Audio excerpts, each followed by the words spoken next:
Eu quero compartilhar com você a palavra do Senhor, uma palavra que o Senhor colocou em meu coração. Confesso que essa é uma palavra que eu já li, reli, o Senhor já usou ela em outras ocasiões para falar ao meu espírito, mas dessa vez o Senhor, Ele falou de uma maneira diferente. Eu quero poder ser leal a Deus e entregar a você tudo aquilo que o Senhor tem colocado no meu coração através da palavra dEle.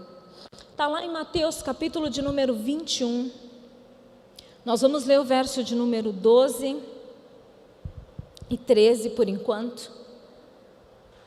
Diz assim a palavra de Deus: E entrou Jesus no templo de Deus, e expulsou todos os que vendiam e compravam no templo, e derribou as mesas dos cambistas e as cadeiras dos que vendiam pombas.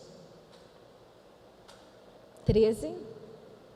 E disse-lhes: Está escrito, a minha casa será chamada casa de oração, mas vós a tendes convertido em covil de ladrões.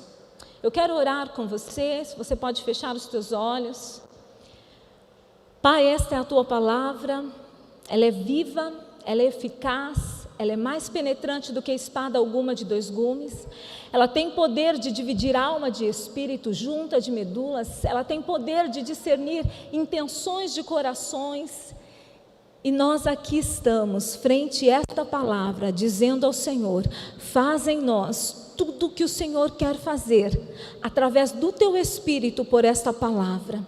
Que seja uma manhã de cura, uma manhã de libertação, uma manhã de restauração, uma manhã de fortalecimento, uma manhã onde a tua graça ela vai se tornar a cada momento, a cada minuto ainda mais palpável a cada um de nós.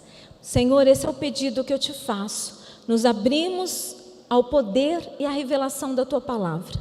Em nome de Jesus, amém e amém. Quando li essa palavra, o Senhor ministrava ao meu coração sobre a temática de libertação. Porque é o que de fato acontece no templo. Quando nós olhamos, quando Jesus entrou no templo, o templo ali era físico. Era este lugar, um lugar talvez semelhante a esse que nós estamos. Mas quando nós traduzimos para os nossos dias, nós sabemos que o templo somos nós. Eu e você somos templo do Senhor, somos a casa espiritual de Deus, somos a habitação e a morada do Altíssimo, e nós vamos ver isso nas Escrituras. Atos capítulo de número 7, verso 48, está escrito assim: Mas o Altíssimo não habita em templo feito por mãos de homens, como diz o profeta. Ou seja, irmãos, estarmos reunidos aqui, ou estarmos reunidos em qualquer outro lugar, independente do lugar, a nossa essência é a mesma, somos casa de Deus. O que Deus quer fazer em nós e através de nós não vai mudar por causa do ambiente, porque Deus não está no ambiente, Deus está em nós, e através de nós Ele é convidado para habitar nos ambientes. Por isso que a minha e a sua casa é um lugar de paz, porque Deus está em nós, Ele é a nossa paz, e a paz do Senhor, que vai além de toda a compreensão humana, que guarda mente e coração, está na minha e na sua casa. Amém. Gálatas capítulo de número 4, verso 6, está dizendo assim: E para mostrar que vocês são seus filhos, ou seja, que nós somos filhos de Deus, Deus enviou o Espírito do seu Filho ao nosso coração, o Espírito que exclama: Abba, Pai. Então, nós acabamos de ver Paulo escrevendo aos Gálatas que Deus enviou o seu Espírito aonde? Aonde, igreja? Ao nosso coração, ao meu e ao teu coração, ou seja, Deus habita em mim e em você. Segundo aos Coríntios, capítulo de número 6, verso 16, está escrito: Porque vós sois templo do Deus vivente, e neles habitarei. Quem está dizendo isso? O Senhor está dizendo que nós somos o templo do Deus vivente. Então, tudo o que Deus fez, se nós olharmos no Antigo Testamento, no templo, Deus é poderoso para realizar também em mim e em você. Com base nisso, eu posso te afirmar com muita certeza de que tudo o que Deus estabeleceu para mim e para você, independente de circunstância, lugar, hora, dia, Deus vai cumprir. Você diz amém? Deus vai fazer. Você pode dizer amém? Nós estamos numa caminhada de fé. Deus tem usado a vida do pastor para nos trazer a revelação da importância de termos fé. E nós vemos na Bíblia, lá no livro de Romanos, capítulo de número 10, verso de número 17, que a fé vem pelo... E o ouvir o quê? A palavra de Deus. Todas as vezes que nós nos colocamos em condição de ouvir a palavra do Senhor, a fé de Deus em nossos corações, ela é ativada. E aí sim, nós temos fé para enfrentar tudo o que nós tivermos que enfrentar.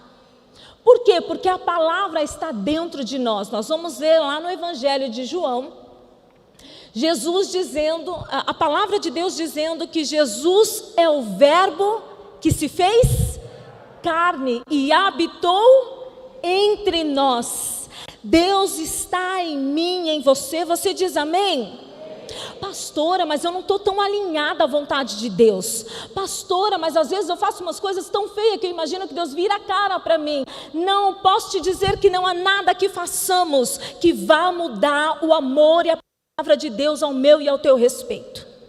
E isso não abre precedente para que nós sejamos relaxados, para que nós sejamos descumpridores. Então quer dizer que agora, porque Deus me ama, independente do que eu faça, eu vou enfiar o pé na lama, que Deus vai continuar me amando? Sim, Deus vai continuar te amando, só que eu tenho uma notícia para te dizer: todo pecado tem uma consequência. E o que Deus quer quando Ele estabelece as leis? Para que obedeçamos, que nós sejamos poupados das duras e tristes consequências que o pecado nos traz.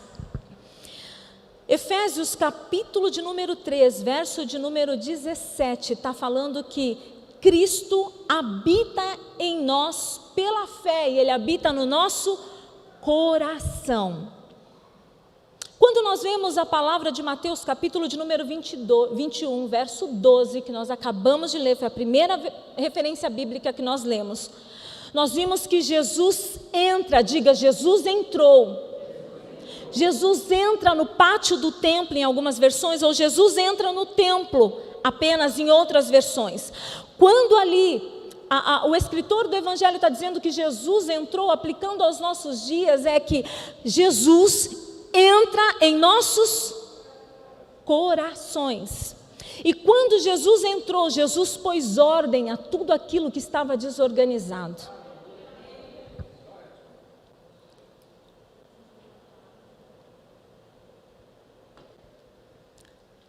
Aonde Jesus chega, não fica do mesmo jeito. A palavra diz que aonde Deus está, algo acontece. Aonde Jesus é clamado, Ele é convidado, Ele é chamado, ali Ele está e algo acontece. Nesse templo, aplicando as nossas vidas, aos nossos dias, no nosso coração, Jesus expulsou ali os mercadores. A palavra diz que Jesus virou as mesas. Diga assim comigo: virar a mesa. Quero que você grave bem essa palavra. Jesus entrou no templo, Jesus entra nos nossos corações, Jesus se indigna com algumas coisas que ainda estão em nós. E não é porque nós somos, às vezes, queremos intencionalmente ter algumas coisas tão feias dentro de nós. É porque por causa do pecado, o mal habitou em nossos corações. E aí Jesus decide entrar, e quando Jesus entra, Jesus fala: eu vou deixar essa casa no jeito, eu vou deixar essa casa agradável, eu vou deixar essa casa do jeito original, porque Jesus restaura todas as coisas. Quando Jesus entrou no templo e Ele expulsou os mercadores, pôs ordem naquele lugar, qual era a intenção primária de Jesus? Pôr ordem na casa. E aí Jesus expulsa os cambistas, vira a mesa, e aqueles que vendiam e põe todo mundo para fora, e aquela aparente bagunça no primeiro momento, aquele estardalhaço, aquele alvoroço. Imagina as pessoas olhando e falando: olha, não é Jesus. Jesus não é tão calmo, tão tranquilo. Olha o que Jesus está fazendo. Jesus é calmo e tranquilo, até que não seja necessário Ele usar da tua autoridade, do teu poder, para fazer o que Ele tiver que fazer. Isso é comigo e isso é com você. Às vezes nos perguntamos, por que é que então, olha só, aqui eu fiz essa anotação, e eu já vou ler para você minha anotação, mas eu quero te explicar algo antes. Às vezes nos indignamos em algumas coisas que acontecem aqui fora. Vou falar de uma realidade relacionada a igrejas, e hoje as igrejas estão na internet, e tudo aquilo que é muito bom está lá, mas tudo aquilo que é muito ruim também está lá. E aí fica tudo muito visível, todo mundo tem acesso e tudo mais. E aí quando você vê algumas aberrações totalmente fora da palavra, desconexa a palavra, você que é filho de Deus, nascido de novo, que tem zelo pelo Senhor e pelas coisas de Deus, é tomado por uma indignação, sim ou não? E nessa indignação, talvez a gente, de acordo com o nosso temperamento, vai querer orar para cair fogo do céu e falar: Senhor, queima logo. Jesus, fulmina. Faz como o Senhor fez com Ananias e Zafira, termina logo na frente do sacerdote, do profeta. Olha, Deus, já ouvi coisas desse tipo. Se o Senhor poderia fazer nos nossos dias, como o Senhor fez com Ananias e Zafira. Todo mundo que mente cai duro na hora. Os 3 primeiros que caem duro aqui na nossa frente, vai ser motivo de temor para nós, porque nós não vamos querer morrer, sim ou não? Todo mundo sabe que um dia partiremos, mas ninguém quer antecipar esse dia. E aí o temor entra no nosso coração, e o que a gente vai fazer? Não vamos mentir. Claro que seria realmente muito bom, mas Deus é amor, amém? Ele nos nossos dias, por causa da graça que houve em Jesus e é para nós, Ele está sempre nos dando uma nova chance, uma nova oportunidade. E aí, a gente se pergunta, né? Por que Deus não faz cair fogo do céu, fulmina o pregador, o herege? Por que Deus não taca fogo na teologia da prosperidade? E a resposta é: porque Deus não está preocupado com o que está acontecendo fora, mas Deus está preocupado com o que está acontecendo dentro. Porque o que acontece fora é consequência do que está dentro. Por que será que Deus não faz algo de fora para dentro? Por que Deus não faz como nós partilhamos alguns exemplos aqui? Porque Deus não está preocupado com o que está fora, Deus está preocupado com o que está dentro de nós. Por que há os hereges? Porque tem gente que não está disposta a estudar, a aplicar tempo, lendo e estudando a palavra de Deus. E por que a pessoa não está dedicando esse tempo? Porque ela não quer, e o não querer está? O não querer está dentro. Nós temos poder de decisão sobre todas as coisas. Eu decido se eu vou ler ou não a Bíblia. Eu decido se eu vou ter tempo de devocional ou não naquele dia. Eu decido se eu vou obedecer a Deus naquilo que Ele está me falando ou se eu não vou obedecer a Deus naquilo que Ele está falando. Deus, Ele não põe ninguém contra a parede e fala: se você não me obedecer, eu te mato. Deus não faz isso. Deus está sempre nos dando oportunidades para obedecer, oportunidades para conhecer mais sobre Ele, oportunidades para navegar em intimidade cada dia mais profunda com Ele. Porque Deus não está preocupado com o que está fora, mas com o que está dentro. Porque o que está dentro em algum momento vai vir para fora. E aqui fica uma pergunta para nós, em tom de reflexão, fazer um autoexame, uma autoanálise. A pergunta é o seguinte: o que está dentro de mim e de você, que nós não temos permitido o Senhor mexer? Que lugar é esse Que cômodo é esse dentro de você, que você não quer deixar Jesus entrar aí? Partilhava no Celebrando, na terça passada, que todos nós temos um lugarzinho onde a gente reserva para guardar algumas bagunças. Aquilo que não é prioridade para você naquela hora, aquilo que quebrou, aquilo que não é funcional, aquilo que você não usa no dia a dia. Você tem sempre esse lugarzinho para guardar, sim ou não? Alguns titulam como quartinho da bagunça. Alguns, você tenta abrir a porta nem abre, de tanta coisa escorada atrás da porta. Outros, talvez não tenha tanta coisa assim, mas fato é, todos têm. E quando nós falamos de dentro de nós, quando nós falamos de alma, nós temos esses lugares dentro de nós. Então eu aceitei Jesus. Jesus me recebeu como filha. Então eu desci as águas, tenho uma aliança firmada com Deus através de testemunhas para a eternidade. Mas eu vou viver um processo, diga comigo, processo. Um processo que vai me levar à libertação. Lembra do povo de Israel quando passou os 400 anos no Egito? E aí depois ele passou 40 anos no deserto? O pastor falou isso domingo passado aqui. E os 40 anos de deserto foi para purificar o povo, mudar a mentalidade do povo, para tirar a mentalidade de escravo e levar o povo para Canaã, para que o povo desfrutasse da promessa, porque escravo não desfruta de Canaã. Escravo fica preso sempre na escravidão, e Canaã não é terra para escravo, Canaã é terra para libertos, amém? E aí, Deus leva o povo para libertar e não é diferente conosco. Nós passamos um processo e cada um tem o seu tempo no processo, não tem tempo certo, não tem tempo errado. Fato é, todos nós temos um tempo no processo em que nesse tempo Deus vai trabalhar conosco, nos santificando, nos purificando, para herdarmos o que Ele tem para nós.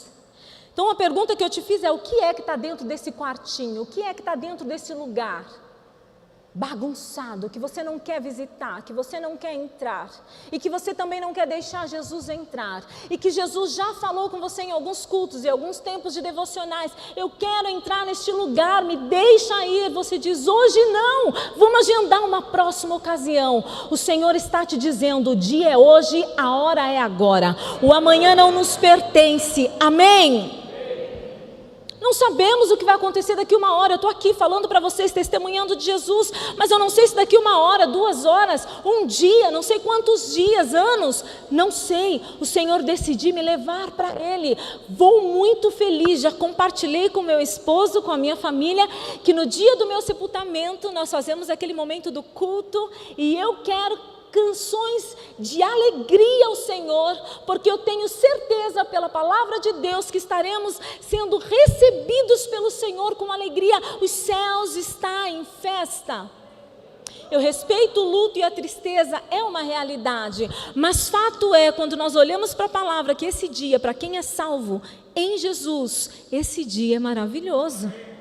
Irmãos, eu tenho certeza que eu e você estamos aqui, nessa vida, todos os dias, vindo aos cultos, tendo devocionais, lendo a palavra, lutando para manter um relacionamento com Jesus diário. A nossa intenção é habitar na eternidade. Todo esse esforço que nós empregamos, porque não vem de nós, nós dependemos de Deus para fazer todas essas coisas, é para habitarmos na eternidade. Nós não estamos aqui andando em círculos, sem saber para onde vai, o que nos espera, não. Nós estamos aqui com a inteira certeza do que vem depois, do que Cristo tem reservado para nós, e que é mais precioso do que qualquer coisa aqui. Amém? Primeira mesa que Deus quer virar dentro de mim e de você é a idolatria, a mesa da idolatria. E quando eu estava escrevendo esta palavra, eu falei: mas Senhor, o Senhor já falou conosco sobre idolatria domingo passado. Lembra? O pastor ministrando falou um pouquinho sobre a idolatria. E eu disse, de novo, Senhor, é meu ou é realmente do Senhor? Porque se for meu, vai ser muito repetitivo, cansativo. A igreja vai estar saturada, porque ela já ouviu sobre isso. O Senhor falou, até que os filhos pratiquem, se posicione, tome uma decisão. Eu vou falar porque eu os amo. Eu acho que você não compreendeu o tamanho desse amor. Sabe por quê?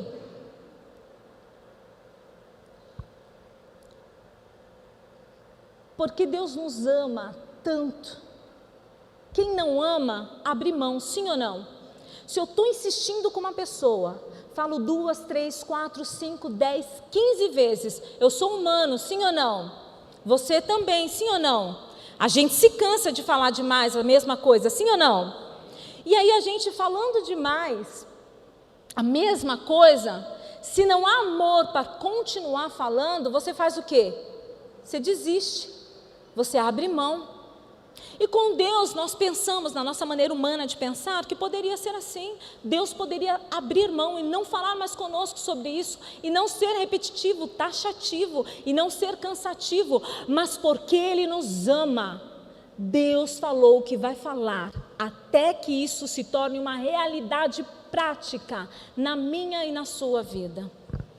E é bem difícil falar de idolatria para crente. Por quê? Quando falamos de idolatria, remete-se o nosso pensamento a imagens de ouro, pau, fenda, bronze e tantas outras coisas. E graças a Deus, isso nós já vencemos, amém? Nós sabemos que só Deus é o Senhor, sim ou não? Que só o Senhor é o nosso Deus, é o que era, é o que é e o que há de vir, e não há outro, sim ou não? Mas tem outros ídolos que infelizmente tentam tomar o lugar de Deus no nosso coração. Há mães que idolatram filhos, há filhos que idolatram os seus pais, há esposo que idolatra a sua esposa, a esposa que idolatra o seu marido, há funcionários que idolatram a sua chefia. A igreja, povo de Deus, falando de igreja, não organização, mas pessoas que idolatram seus líderes espirituais. Então, se nós não tomarmos cuidado, o nosso coração é especialista em fabricar ídolos. Se Deus não está ali muito bem posicionado dentro de nós, aquele lugar vai ficar vazio, o vácuo vai ficar, e Ele não vai ficar sem nada lá. É uma questão de tempo. O nosso coração vai sentir aquele vazio e vai arrumar rapidinho alguém ou alguma coisa para entrar naquele lugar. Já ouviu algumas pessoas falar assim? Eu sinto pessoas que ainda não conhecem, não se relacionam com esse Deus, como nós estamos falando aqui, e que falam assim: poxa vida, eu sinto um vazio dentro de mim, que eu achava que era o dinheiro que ia suprir. Fui para o mercado, me esforcei, me especializei, ganho dinheiro, mas esse vazio não foi suprido. Eu achava que era eu me casar, me casei, e o vazio continua. Eu achava que era ter uma boa posição no mercado de trabalho, estar num lugar de destaque, num lugar de liderança. Alcancei, e o vazio continua. Por quê? Porque este vazio que está dentro dessa pessoa é um vazio do tamanho de Deus. Só Ele vai poder suprir esse vazio, só Ele vai poder encher este lugar, só Ele vai poder preencher o dia a dia dessa pessoa. E se Deus não está, essa pessoa vai ficar buscando coisas para colocar no lugar. E se nós não tomarmos cuidado, nós estamos dentro da igreja fabricando ídolos e adorando ídolos. Alguns têm como ídolo o sexo, a imoralidade sexual. Ai, entre Deus e a pornografia. Ai, Deus, me perdoa, mas eu não venci a pornografia hoje. Qual é a mensagem que você está passando para Deus? Que a pornografia está no lugar de quem no seu coração? Porque quem nós estimamos e quem está como primeiro, recebe a nossa atenção em tudo. Tudo passa pelo crivo de Deus dentro de mim e tem que passar pelo crivo de Deus dentro de você. Porque isso é um sinal de que Deus está posicionado dentro de mim e de você, na posição que lhe é devida, a posição de governo. Porque aí no dia em que a pornografia te assediar, porque vai, o Senhor está ali no lugar certo, te dando a força, a graça que você precisa para receber o escape. Porque é que Elias correu de Jezabel e Jezabel não pegou Elias? Porque dentro do coração de Elias havia um Deus. Não era porque Jezabel era feia, não era porque Elias era super mega espiritual, ele era, mas ele era homem também. Mas ele conseguiu pensar rapidamente, eu vou correr daqui porque eu estou correndo perigo. Porque Deus estava posicionado no lugar certo na vida dele. Porque Deus era prioridade no coração e na vida do Elias. Porque Elias vivia uma vida para Deus.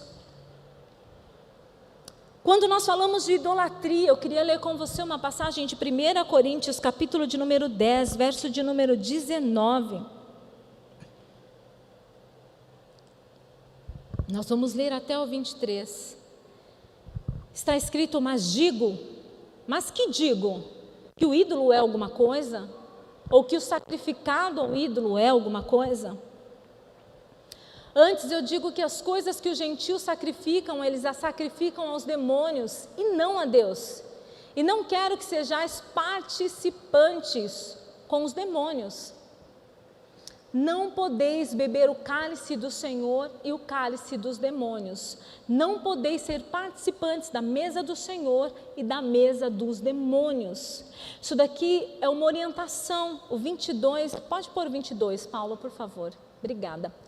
Ou nós irritaremos o Senhor? Somos nós mais fortes do que Ele? Paulo está dizendo no 22 que a idolatria irrita Deus. Em outras versões da Bíblia, e eu peguei na NTLH, está falando que a idolatria ela coloca ciúmes em Deus.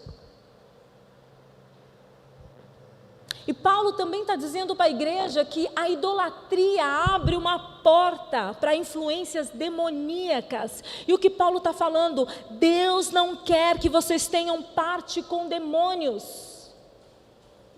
Por que Deus está insistindo em falar conosco sobre idolatria? E para nós olharmos com muito carinho a nossa própria vida. Porque Deus não quer que tenhamos parte com demônios, porque o que nós vamos herdar, demônios não herdam. Você diz amém? Porque as promessas que Deus tem para nós é para mim, para você, para nossa casa, não é para demônios. Você diz amém? Porque demônios vai atrapalhar o meu e o teu processo com o Senhor. Eles vão encontrar legalidade, vão encontrar meios de ficar o tempo todo nos afetando para tentar nos tirar da dimensão do que Deus tem para nós. Vou te explicar melhor. Deus, como Pai, nos dá algo, nos põe numa posição, faz coisas lindas em nós, na nossa casa, na nossa família. E porque é uma janela, uma lacuna aberta, uma legalidade, os demônios encontram oportunidade para invadir e atrapalhar aquilo que Deus fez. O que Deus faz não se cancela, não se altera, não se anula, amém? Mas as nossas decisões podem atrapalhar os planos de Deus para mim e para a tua vida. Vamos mais adiante. Tiago capítulo 4, verso 5. Está dizendo assim: ou não cuidais vós, que em vão diz as Escrituras, que o Espírito que há em vós tem ciúmes. Deus tem ciúmes de mim e de você. E quando nós não o colocamos no lugar que deveria, eu imagino Deus lá de cima como um bom pai, falando: ô filho, de novo? Filha, mais uma vez? Poxa vida, filha, sabe um pai triste? Estou usando uma força de expressão, mas eu imagino Deus assim, um pai triste. Deus não vai nos cobrar aquilo que Ele não nos avisou, mas daquilo que temos o conhecimento, seremos cobrados, queridos. Vamos um pouquinho mais adiante. Quando nós falamos de idolatria, e nós estamos falando que Deus entra na casa, o que Deus encontra na casa, alguns relacionamentos indevidos, alguns relacionamentos internos que não têm a ver com Deus. Eu vou dar uma definição para a gente amarrar e fechar um pouquinho sobre idolatria. Tudo aquilo que não tem Jesus, que não é Jesus, é idolatria. Tudo aquilo que Jesus não é o primeiro, não ocupa o primeiro lugar, tem idolatria. E aí alguns relacionamentos internos, pessoas às vezes idolatram relacionamentos, amizades. E aí Josué 9 nos ensina algo precioso sobre essa questão de amizades. Diga assim: Jesus está aqui. E eu me abro, Senhor, para tudo que o Senhor quer fazer dentro de mim. Josué, capítulo de número 9, nós vamos ver uma aliança que Deus não aprovou. Tem amigos que são para a vida.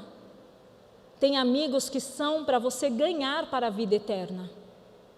Tem amigos que Deus preparou para andarmos juntos. Mas tem amigos que Deus preparou para irmos, cumprirmos um propósito e voltarmos à nossa posição, porque senão a gente fica. Precisamos ter discernimento sobre com quem nós devemos andar e com quem nós devemos cumprir propósito. Nós devemos nos relacionar como filhos de Deus com todo mundo, mas nós precisamos discernir bem com que intenção nós vamos nos relacionar com essas pessoas e com essas pessoas. E a intenção, ela é sempre revelada pelo Espírito. Os gibeonitas, lá em Josué, capítulo de número 9, o texto ele é bem extenso, quero deixar como uma recomendação para a sua leitura da semana, é maravilhoso de ver o que acontece aqui, mas nós vamos ver no verso 3, 4 e 5, os gibeonitas, a resposta da aliança. Projetou, vamos ler, vai. Diz assim: os moradores de Gibeão, ouvindo o que Josué fizera com Jericó e com Ai, usaram com astúcia e foram levados com sacos velhos sobre os seus jumentos, odres de vinho velhos e rotos e remendados. E nos seus pés sapatos velhos e remendados e roupas velhas sobre si. E todo o pão que traziam para o caminho era seco e bolorento. Vou te explicar mais ou menos o que estava acontecendo aqui. Josué, juntamente com o povo de Israel, já tinha vencido Jericó, já tinha vencido Ai, e a próxima terra que eles iam conquistar era Gibeão. Essa era a próxima terra que eles iam conquistar. Aí os gibeonitas, atento no que estava acontecendo, ouviu falar sobre a vitória que o povo de Israel teve contra Jericó e contra Ai. Aí o que eles fazem? Nós vamos ter que dar um jeito para que esse povo nos poupe a vida, porque o Deus deles é terrível. O Deus deles fala e faz, o Deus dele entrega os inimigos nas mãos. Todas essas cidades estavam dentro do território de Jericó, então eles tinham acabado de conquistar a terra. E aí os gibeonitas fazem o seguinte: nós precisamos arrumar um jeito de fazer aliança. Diga comigo, aliança. Nós precisamos fazer um jeito de fazer aliança com esse povo, porque a aliança, ela parte-se de um princípio de que tem acordo das duas partes. Então, numa aliança, vou usar como exemplo o casamento. Eu tenho um acordo de honrar, amar, respeitar o meu marido até o meu último dia de vida. Sim ou não? E ele tem um acordo para comigo de fazer a mesma coisa. Então a aliança sempre vai pôr responsabilidades para os dois lados. E aí os gibeonitas, que não são bobos nem nada, o que eles fizeram? Propor um acordo de paz para Josué. E aí falaram para Josué assim, chegaram até Josué com pão embolorado, com vinho no odre rasgado, velho, fazendo de conta que tinham vindo de muito longe, com uma cara de coitadinhos, falando assim, poxa vida, falando para Josué e para o povo, poxa vida, nós viemos de tão longe, será que vocês não podem nos contratar como servos, fazermos uma parceria para eu servir vocês aqui, e ficar aqui, e vocês cuidarem da gente, a gente cuidar das coisas de vocês? Aí, esse verso eu quero ler com você, que é o verso de número 14. Olha só o que aconteceu. Então os homens de Israel tomaram a provisão deles e não pediram o quê? Olha o que Israel fez, estabeleceu um acordo, fez uma aliança sem pedir conselho para Deus, até para saber com quem nós devemos estabelecer aliança para andar, para caminhar, para viver a vida. Nós precisamos orar e pedir conselhos ao Senhor. Porque Josué e os seus homens não fizeram isso, caíram numa baita de uma emboscada. Por quê? Deus disse que eles iam entrar em Jericó e tomar toda a terra, sim ou não? Toda a terra. E Gibeon fazia parte disso. O que sobrou para Israel depois desse acordo, dessa aliança, dessa parceria que Deus não aprovou? O que acabou acontecendo? Eles foram, tomaram a cidade, guerrearam, conquistaram a terra, mas eles tiveram que carregar os gibeonitas com eles, porque fazia parte do acordo eles pouparem a vida dos gibeonitas. Quer dizer, Israel está ali juntamente com Josué, usufruindo da bênção de Deus, mas teve que carregar o inimigo com ele, sem poder fazer nada, tudo por causa de uma aliança que Deus não aprovou. Eu estou falando de relacionamentos indevidos. Cuidado com quem você faz aliança, cuidado com quem você vai se casar, jovem. Precisa ter um apoio, um discernimento, precisa orar, consultar o Senhor, porque casamento é para a vida. Embora nos dias atuais a gente vê as pessoas nem casando mais, eles falam, vamos juntar as escovas de dente, porque se não der certo, separa. Isso é muito comum na sociedade, mas isso não é do reino. No reino é até que a morte os separe. Eu sei que é desafiador, a convivência a dois é difícil, não é, meu bem? Não é fácil para ele me suportar, não. A recíproca é verdadeira, não? Irmãos, é desafiador, mas é maravilhoso como nós entendemos, quando nós entendemos que essa relação, por mais desafiadora que é, Deus está usando para lapidar a mim e a Ele. Porque a palavra diz que nós lapidamos um ao outro, é ferro afiando ferro, não tem como fugir dessa realidade. Relacionamento faz parte do reino de Deus para nós, é do reino. O reino fala, você vai ver lá em Apocalipse falando que quando nós somos recebidos lá, nós cearemos com Deus em volta da mesa, comunhão, relacionamento. Então relacionamento é para essa vida e é também para a eternidade. Por que nós passamos pelos ajustes de relacionamento aqui? Porque Deus está nos lapidando para a eternidade. Eu quero continuar, prosseguir com você falando que a segunda mesa que Deus quer derrubar em nós é a mesa da religiosidade. Então, segunda mesa que Deus quer quebrar, derrubar, virar dentro de nós, a mesa da religiosidade. Escuta essa frase. A mesa que me faz mostrar a espiritualidade e esconder a carnalidade. Por quê? Porque a religiosidade me faz viver uma falsa aparência. Eu falo que oro, mas eu não oro. Eu falo que vivo uma vida de relacionamento com Deus, mas não vivo religiosidade. A religiosidade te faz falar e impor para os outros uma coisa que nem você tem disposição de praticar. Jesus combateu veementemente a religiosidade. Mateus capítulo de número 6. Espiritualidade, ela é muito mais vivida do que exposta. A religiosidade é o oposto. Ela é muito mais exposta do que vivida. Mateus 6 nos dá um exemplo claro do que é a verdadeira religião, do que é uma espiritualidade prática, saudável. Jejum, oração e esmola. Você vai ver lá no subtítulo da Bíblia, falando que o tema é exatamente esse. Jesus vai ensinar sobre oração, jejum e esmola. Essas são as bases para uma espiritualidade saudável. Uma espiritualidade saudável pressupõe que quem ora não precisa sair por aí falando que ora, não. Simplesmente ora. E os frutos da oração, eles vão emergir.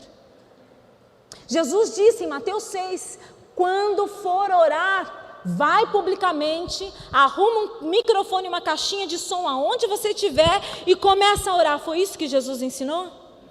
Jesus disse: quando você for orar, entra no teu quarto, lugar de intimidade, lugar que é só seu. Entra nesse lugar, fecha a tua porta e ora ao teu Pai. E o teu Pai que te vê no secreto te recompensará. Espiritualidade saudável, fácil, ninguém precisa ver. Eu sei da minha responsabilidade com Deus. Eu não preciso falar dela. E por fim, a gente já está caminhando para o final. Eu quero concluir dizendo da importância da quebra da mesa de religiosidade, porque quando Jesus vira essa mesa dentro de nós, nós vamos ver no texto que emerge algo precioso que está dentro de nós. Eu falei de algumas coisas que Jesus quer virar dentro de nós, sim ou não? Agora eu vou falar de algo precioso que quando isso é tirado, emerge dentro de nós. Está lá no verso de número Mateus 21, verso de número 15. Olha que coisa linda. Vendo os principais sacerdotes e os escribas, as maravilhas que fazia, e os meninos clamando no templo, Hosana ao filho de Davi, indignaram-se. Por que Jesus quis tirar? Pode deixar no 15 por enquanto. Obrigada. Por que Jesus quis tirar a religiosidade? Porque quando emergiu o menino, a criança que há dentro de mim e de você, a religiosidade não está mais ali para se indignar, como aconteceu no cenário aqui. Nós vemos os religiosos se indignar, porque os meninos levantavam uma voz de clamor em forma de cântico naquele lugar, dizendo: Hosana ao filho de Davi. E Hosana ao filho de Davi quer dizer um clamor de socorro. As crianças estavam, em outras palavras, trazendo da tradução para a linguagem atual, dizendo: salva-nos, nós te imploramos.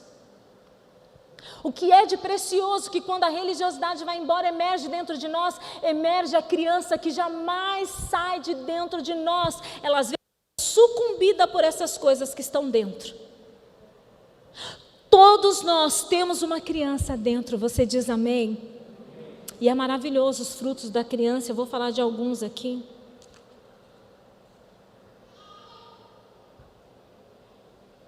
Verso de número 16, Jesus repreende os religiosos. E ele disse que da boca dos meninos e das criancinhas de peito, crianças de todas as idades, emergirão, serão arrancados os perfeitos louvores. A melhor adoração, a genuína adoração sai de uma criança. Entende a importância de por que nós temos uma criança dentro de nós? Quando nós adoramos a Deus genuinamente, o que está adorando a Deus dentro de nós? A criança que existe em nós, que celebra sem se preocupar com o que está à volta, que celebra apesar da circunstância. Irmão, criança não está preocupado com conta para pagar. Já acordei algumas vezes no meu quarto com Pedro parecendo um 2 de paus assim, ó, do lado da minha cama. Isso não mais nessa fase, mas quando ele era menor, uns 3, 4 anos de idade, lembra, Gabriel? Acordávamos de repente no susto e Pedro estava lá no nosso quarto assim, do nosso lado, olhando para a gente. E a pergunta que aqui não aconteceu, mas para a mensagem eu estou usando esse exemplo para aplicar, que eu faria para o Pedro hoje, naquela ocasião é: filho, tudo bem? Está acontecendo alguma coisa? E o Pedro me dizer o seguinte: mãe, estava preocupado, tem alguma conta que não foi paga? 3 anos de idade. Será mesmo que era isso que o Pedro me responderia? Estou preocupado. Tem alguma conta que não foi paga hoje? Você está no negativo, pai? Não era essa a resposta do Pedro. Quando perguntávamos para o Pedro: Pedro, o que está acontecendo, filho? O Pedro responde: mãe, eu tive medo. Vem ficar comigo, pai, vem ficar comigo porque eu estou com medo. Porque a criança genuína não busca Deus para pagar conta. Busca Deus para lidar com coisas dentro de si que sozinha ela não é capaz de lidar. Outras características lindas que, analisando a criança, a partir desse texto, eu extraí é que a criança que habita em nós, ela faz como o salmista em algumas vozes de salmos que nós conhecemos muito bem. Eu gostaria de convidar o Ministério de Louvor. Quero que você se coloque de pé. E nós vamos mencionar essas falas dos salmistas, que a criança que está em nós, quando nós temos medo, quando nós passamos por perigo, quando nós passamos por aflições, quando nós enfrentamos a adversidade, quando há coisas dentro de nós que nós não conseguimos lidar sozinho, a criança que está dentro de nós emerge, clama hosana ao filho de Davi: Senhor, nos salva, Senhor, nos socorre, e diz como disse o salmista: eleva os meus olhos para os montes, porque de lá me vem o socorro. A criança que habita em nós confia genuinamente que Deus socorre. A criança que habita em nós crê piamente em tudo que a palavra diz sobre Deus ao nosso respeito. A criança que habita em nós, ela diz: o Senhor é o meu abrigo, Ele é a minha torre forte. Aleluias. A criança que habita em nós ama o Senhor não pelo que Ele faz, mas pelo que Ele é. E Ele é socorro presente na tribulação, na adversidade. Precisamos resgatar a criança que existe em nós. Manda embora a idolatria, manda embora a religiosidade, para emergir essa criança linda. E essa criança linda permanecer na presença de Deus e herdar o reino, porque a Bíblia diz que o reino é das crianças. Santo é o nome do Senhor. Tem até uma canção, nós vamos cantá-la agora, que diz: quero ser como criança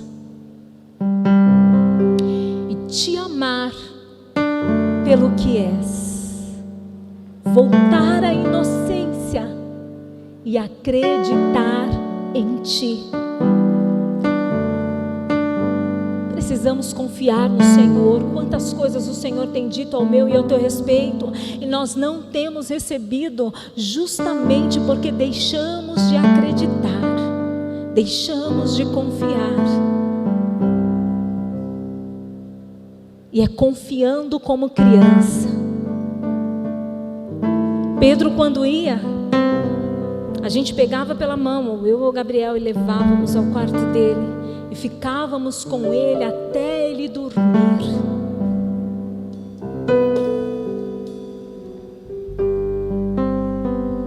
Ele confiava que enquanto o pai estava perto, ele estava seguro. Enquanto o pai estava perto, o medo não encontrava lugar. Ele poderia descansar, ele poderia dormir. Vamos adorar o Senhor.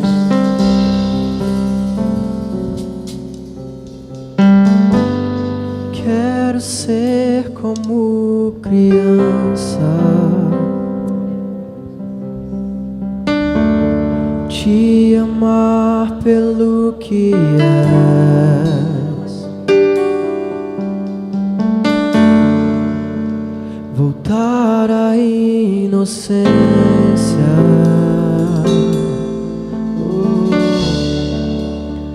e acreditar em ti.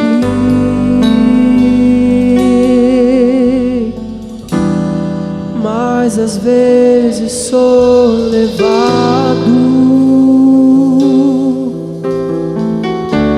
pela vontade de crescer,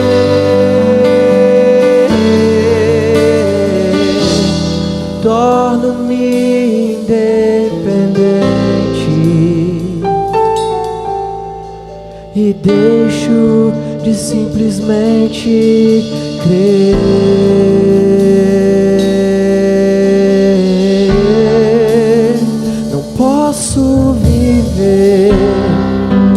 longe do teu amor, Senhor. Não posso viver longe do teu afago, Senhor. Não posso viver longe do teu abraço, Senhor.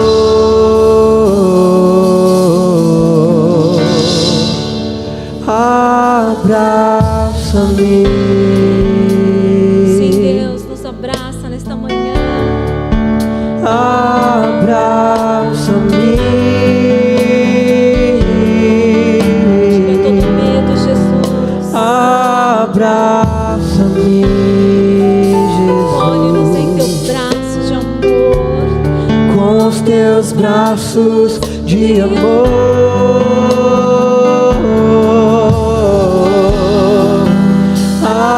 Abraça-me.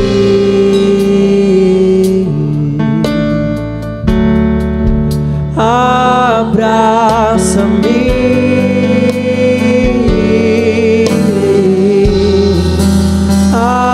Abraça-me. Com os teus braços de amor. Pai, graças te damos pela tua palavra, Jesus. O Senhor é o nosso refúgio, a nossa fortaleza. O Senhor é aquele que habita em nós e faz o que ninguém pode fazer. Tu és o Senhor dos nossos dias. Mesmo nos dias da adversidade, quando clamarmos o Senhor nos ouvirá e se manifestará a nós, trazendo consolo, conforto, direção. Esta é a tua igreja, o teu povo, Jesus. Algumas vezes o Senhor virou, algo o Senhor sacudiu dentro de nós e nós te damos graça por isso. Pedimos perdão ao Senhor por todo o ato de idolatria praticado, Senhor. Todas as vezes que colocamos no lugar do Senhor em nosso coração aquilo que não é o Senhor, tem misericórdia de nós. Abrimos mão da idolatria. Sabemos que a idolatria te irrita, a idolatria te provoca, a idolatria te entristece e não é o que nós queremos, Jesus. Nós te damos graças também, Senhor, por nos libertar da religiosidade. Senhor, nos ajuda a viver uma vida prática da Tua Palavra e termos muita disposição para dizer como o apóstolo Paulo, aquilo que já alcançamos, mas nem tudo nós julgamos alcançado. E termos essa transparência, essa disposição, essa tranquilidade, sem culpa, poder dizer: o bem que eu gostaria de fazer eu não faço, e o mal quando eu penso eu já fiz. Nos dá essa disposição de sermos verdadeiros conosco mesmo e também com o Senhor.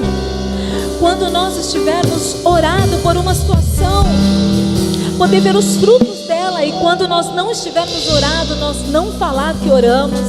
Sermos realistas, sermos verdadeiros conosco e com o Senhor, que nos vê o tempo todo, que nos conhece intimamente desde o ventre da nossa mãe. Te louvamos, Senhor, por esta oportunidade esta manhã. Clamamos para que a criança que há dentro de nós emerja o tempo todo na adoração, no momento da oração, no momento de me relacionar com os meus irmãos, no momento de servir como igreja, no momento de ser sincero, aberto, no momento de ser perdoador. Me dá a mesma disposição que a criança tem para perdoar. Me dá essa disposição para perdoar, apesar da ofensa, independente de quem provocou a ofensa. Me dá um coração genuíno, nos dá como igreja um coração puro. Pai, tira de nós esse crescimento que não foi saudável e nos fez ficar inflados, orgulhosos, e nos dá uma maturidade concreta. tempo ao tempo. Por favor, nós te pedimos isso, Senhor.